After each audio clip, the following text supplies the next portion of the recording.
Good morning everyone. পুরুলিয়াতে থাকার আজকে হচ্ছে দ্বিতীয় দিন।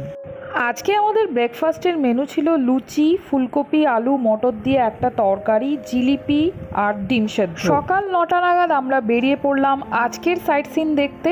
দুধারে সবুজ গাছ, মাঝে রাস্তা, ওপরে নীল আকাশ, রাঙামাটি আর মাটির বাড়ি। গ্রাম বাংলার এত সুন্দর দৃশ্য দেখে মনে পড়ে গেল জীবনানন্দ দাশের সেই কবিতাটা, বাংলার মুখ আমি দেখিয়াছি, তাই আমি পৃথিবীর রূপ খুঁজিতে যাই না আর। আমাদেরই হোমস্টেতে উঠেছিল একটা দিদি, আর সেই দিদিটাই আজকে আমাকে পলাশ ফুলের মালা গেঁথে দিয়েছে। সকালবেলায় দিদিটা পলাশ ফুল কুড়িয়ে নিয়ে এসে মালা গেঁথে প্রত্যেককে একটা করে দিয়েছিল।